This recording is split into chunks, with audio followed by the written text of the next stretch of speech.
5 minutes before the hour, one reason for the big success of Family Ties has to be how attractive the cast is. Michael J. Fox, Meredith Baxter Birney, and a relatively newcomer, Scott Valentine. Chantal talked with Scott about what it's like joining that very successful team. I was anticipating a lot of ego and a lot of attitude when I walked onto the Family Ties set. I had done plays in New York for years and had filled in for leads in plays. And when you go into a set family, because of actors' egos and because of their neuroses and their insecurities, they can be real pain in the butts to work with. And I'm saying, here's Meredith Baxter Birney. She's been on TV for years. Here's Michael J. Fox. He's got the #1 and #2 movie out. And this is a set cast that's been together for 4 years. How are they going to welcome somebody new? It was very much contrary to my anticipation. They're extremely nice, very accepting, and very giving. Hi, Nick. Hey. How's the studying coming? I tell you the truth, Mrs. Keaton, it's not going so good. You know, it's a lot tougher than just sitting around doing nothing all day. Your character, Nick, in Family Ties, is really quite a wonderful guy. How did you find the spine of that character? A lot came from my own experiences, my own life in New York City, knowing people that I had known there and dealing with different sorts of street people. I didn't get the job. Oh, I can't believe that. You were perfect for that job. They said that they really wanted me. They said that I would bring a new and unusual perspective to the program. But they said they couldn't hire anybody without a high school diploma. Boy, that's a new one, isn't it? You have a major article in the current TV Guide.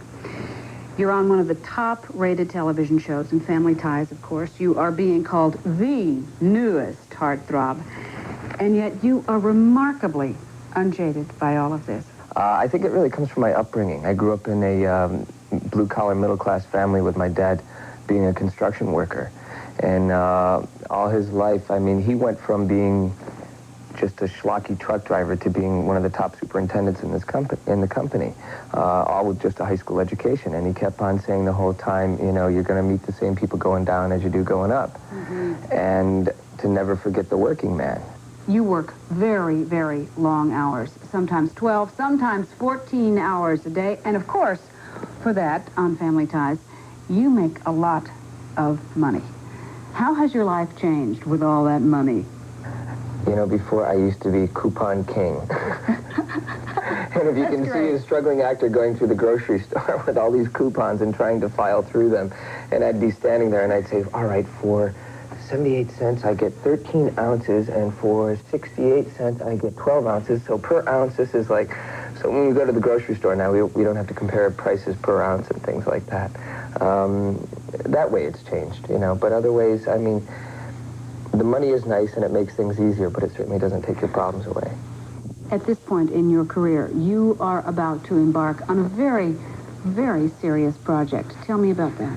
One of the problems I've had doing a sitcom is the fact of, is this something really good for people? You know, I mean, thank God I'm on Family Ties, that it is a very quality show, and each show I feel they deal with some sort of realistic problem and shed some light upon that.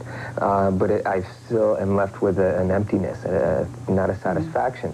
I was presented by a production company in New York to be the host for a video, which is dealing with the education of people for crack and cocaine. We are about to shoot that next week, and it's extremely exciting, and it just makes me feel good to do it. It's now 8:53. We'll be back with more right after this. Monday, Chris.